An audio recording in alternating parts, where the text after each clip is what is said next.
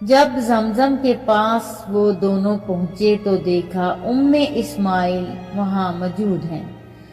ان قبیلے والوں نے کہا آپ اگر ہمیں اجازت دیں تو ہم یہاں پڑاؤ ڈال لیں۔ حضرت ہاجرہ نے فرمایا ضرور، کیوں نہیں۔ ایک سبق ہمیں آب زمزم اور قبیلہ جرہم سے بھی ملتا ہے کہ اللہ تعالیٰ اپنے ایسے بندوں کو اسی طرح سے نوازتا ہے، لیکن وہ راہ راست سے ہٹنے لگے، زمین پہ فساد برپا کریں تو ان سے نعمتیں چھین لی جاتی ہیں، برکتیں اٹھا لی جاتی ہیں اور خیر کو الٹ کر نعمت کو زحمت بنا دیا جاتا ہے۔ ارشاد باری تعالیٰ ہے، اللہ کسی قوم پر اپنی نچھاور کرد نعمت لے نہیں لیتا جب تک وہ خود اپنے رویے میں تبدیلی نہ لے آئیں۔ سیدنا اسماعیل کے بعد کعبے کی نگرانی ان کے فرزند کے حصے میں آئی اور بنو جرہم کو کچھ عرصے کے بعد مکے کی حرمت کا کوئی خیال نہ رہا۔ ہر کسی پر وہ ظلم ڈھاتے اور کعبہ پہ چڑھائے جانے والی نظر اپنے لیے حلال کر لیتے، نتیجن اپنا وقار کھو بیٹھے۔ ایک اور قبیلہ بنو بکر نے قبیلہ جرہم پہ غلبہ پا کر انہیں یہاں سے نکال دیا۔ زمانہ جاہلیت میں بھی مکہ کی زمین اپنے اوپر کسی ظلم کو برداشت نہیں کرتی تھی۔ بنو جرہم زمزم کا کنواں مٹی سے ڈھانپ گئے تھے جس سے اس کا پانی خشک ہو گیا تھا۔ زمانے نے کئی کروٹیں لیں، آخر کار اللہ تعالیٰ نے سردار ابو عبد المطلب کے ہاتھوں اس چشمے کی دوبارہ کھدائی کا انتظام فرمایا اور پھر سے چشمہ حجاج کرام کے لیے اور تمام مسلمانوں کے لیے تیار ہو گیا۔ الحمدللہ رب العالمین۔ حضرت عبد المطلب نے کعبہ اور حجاج کی خدمت کی جیسے ان کے آباء و اجداد کرتے آئے تھے، اور قوم نے بھی آپ کی بے مثال عزت افزائی کی۔ وہ آپ کے سوا کسی اور کو اپنا سردار نہیں سمجھتے تھے۔ جب زمزم کی دوبارہ کھدائی حضرت عبد المطلب نے کروائی اور اس کے بعد سے اب تک اس کی لمبائی، چوڑائی اور گہرائی وغیرہ میں کوئی تبدیلی نہیں لائی گئی۔ آب زمزم کے کنویں کی لمبائی 18 فٹ، چوڑائی 14 فٹ جبکہ گہرائی تقریباً 5 فٹ ہے۔ اہل مکہ چاروں طرف سے چٹانوں سے، پہاڑوں سے گھرا ہوا ہے اور حرم شریف وادی مکہ میں سب سے نچلی سطح پہ ہے۔ شہر مکہ مکمل طور پہ ریت اور گارے کی تہہ پہ واقع ہے اور جائے زمزم اسی ریت اور گارے کی تہہ پہ واقع ہے، جبکہ اس جگہ پہ پانی سطح زمین سے 40 یا 50 فٹ کی گہرائی پہ ہے۔ آب زمزم کی گئی ایک رپورٹ کے مطابق آب زمزم میں معدنیات مثلاً سوڈیم، کیلشیم، میگنیشیم اور اس کے علاوہ اور بھی بہت ساری معدنیات مخصوص مقدار میں پائی جاتی ہیں۔ بلا شبہ آب زمزم سب پانیوں کا سردار ہے اور سب سے زیادہ شرف اور مقدر والا چشمہ ہے۔ آب زمزم کی خاصیت یہ ہے کہ وہ پیاس اور بھوک دونوں کو مٹاتا ہے۔ نبی کریم صلی اللہ علیہ وسلم کے ایک صحابی ابو ذر رضی اللہ تعالیٰ عنہ 30 دن تک کعبہ میں مقیم رہے۔ ان کی خوراک صرف زمزم تھی۔ نبی کریم صلی اللہ علیہ وسلم نے ان سے ان کی خوراک کے بارے میں دریافت کیا تو وہ بولے، میں صرف زمزم پیتا ہوں اور کچھ نہیں، اسی سے اتنا فربن ہو گیا ہوں، جس پہ نبی پاک صلی اللہ علیہ وسلم نے فرمایا، بلا شبہ زمزم باب برکت پینے والوں کے لیے مشروب اور کھانے والوں کے لیے کھانے کی حیثیت رکھتا ہے۔ زمزم کے بارے میں ایک اور روایت ہے، حضرت جابر رضی اللہ تعالیٰ عنہ فرماتے ہیں کہ میں نے نبی کریم صلی اللہ علیہ وسلم سے سنا کہ آب زمزم اسی چیز کے لیے ہے جس کے لیے اسے پیا جائے، یعنی آب زمزم کو جس چیز کے لیے نیت کر کے پیا جائے اسے اللہ پاک پورا ضرور کرتے ہیں۔ بیماریوں سے نجات میں یہ مفید ہے اور اسے لگاتار جب کوئی پیتا ہے تو بیماری جڑ سے ہی چلی جاتی ہے۔ اللہ پاک زمزم پینے والوں کو بیماریوں سے شفا عطا کر دیتا ہے۔ اور ناظرین، ہزاروں سال گزرنے کے باوجود یہ اسی طرح جاری اور ساری ہے۔ ہر سال بلکہ ہر روز لاکھوں مسلمان اس پانی کو پیتے ہیں اور اپنے ساتھ لے جاتے ہیں۔ کروڑوں کی تعداد میں مسلمان آتے ہیں اور اپنے ساتھ کروڑوں کی تعداد میں آب زمزم کی بوتلیں لے کے بھی جاتے ہیں، لیکن کبھی بھی اس پانی میں کمی واقع نہیں ہوئی۔ تمام مسلمان حج اور عمرہ کے موقع پہ آب زمزم مکہ اور مدینہ میں کسی قسم کے روک ٹوک کے استعمال کرتے ہیں، اور اتنی بڑی تعداد میں استعمال کے باوجود اس میں موجود نمکیات کی مقدار میں کبھی کمی پیشی واقع نہیں ہوئی ہے۔ یہ مقدار ہمیشہ ایک جیسی رہتی ہے، نہ ہی اس قدر وسیع وقت گزرنے کے بعد وسیع پیمانے پہ استعمال کی وجہ سے اس کے ذائقے میں کبھی کوئی تبدیلی نہیں آئی ہے۔ آب زمزم کو ہر جگہ اس کی اصلی حالت میں فراہم کیا جاتا ہے۔ اس میں کلورین کی ذرا برابر مقدار بھی ملائی نہیں جاتی۔